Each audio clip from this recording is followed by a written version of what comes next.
menjadi pasukan Ratu Kidul, sang penguasa Laut Selatan.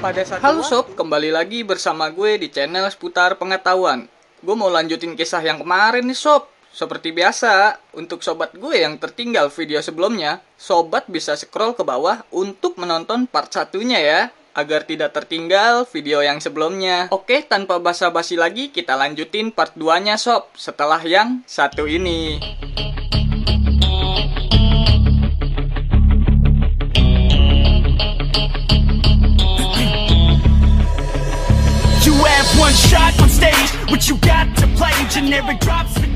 Mitos lainnya mengatakan bahwa Dewi Lanjar memiliki sebuah pabrik batik di dekat pantai Selamaran sob, di Pekalongan. Banyak penduduk setempat yang menjadi pekerja di pabrik tersebut.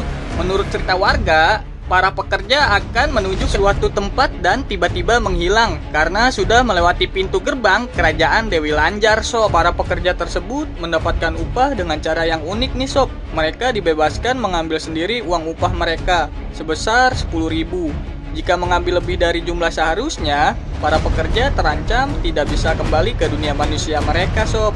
Bukan hanya ngalap berkah, masyarakat pun percaya akan kekuatan Dewi Lanjar dalam memberikan pesugihan.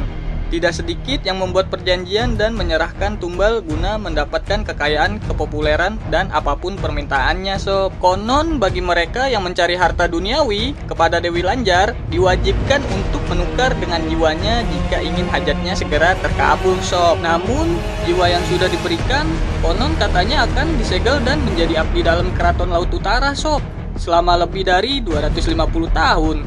Mitosnya, jika ingin hajat dengan mudah, maka wajib mengorbankan sang buah hati sob, atau orang lain yang kita sayangi sebagai tumbalnya. Namun, upaya ini diyakini hanya berlaku bagi masyarakat di luar Pekalongan sob, sebab kebanyakan penduduk masih memiliki garis keluarga dengan Dewi Lanjar. Disebutkan bahwa istana Dewi Lanjar sangatlah megah, dengan bangunan yang terpisah. Masing-masing bangunan terhubung dengan jembatan dari manusia yang diikat sob. Konon manusia-manusia tersebut adalah mereka yang mengikat janji pesugihan dengan sang penguasa pantai utara sob. Berikut adapun kulturnya nih sob. Sebelumnya gue mau ngasih tahu, pengertian kultur itu adalah budaya, cara hidup yang berkembang dan dimiliki oleh seseorang atau sekelompok orang dan diwariskan dari generasi ke generasi, namun tidak turun-temurun sob. Yang pertama, Ratu Laut Utara menjadi tokoh dalam serial novel Wiro Sableng sob, edisi pembalasan Ratu Laut Utara. Yang kedua, Ratu Pantai Utara dan Dewi Lanjar, yaitu judul dari komik serial Braja karya Mansyur Daman. Dewi Lanjar dikisahkan menjadi seorang pendekar wanita. Yang ketiga, Dewi Lanjar menjadi tokoh dalam dua bab. Yang pertama, novel Secret of Love.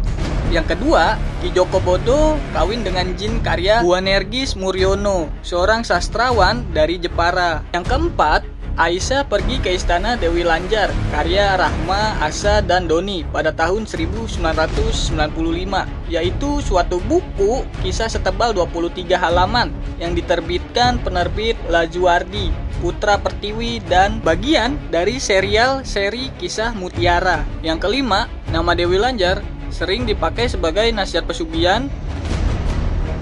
Bagaimana menurutmu sob? Apakah mitos dan legenda Dewi Lanjar ini memang benar yang terjadi? Apapun yang terjadi, sikapilah dengan positif ya sob. Ini saja yang bisa gue sampaikan. Kurang lebihnya gue mohon maaf, dan terima kasih sudah menonton video gue. Jangan lupa subscribe, like, dan komen untuk membantu channel ini agar terus berkembang. Terima kasih, sampai bertemu di next video.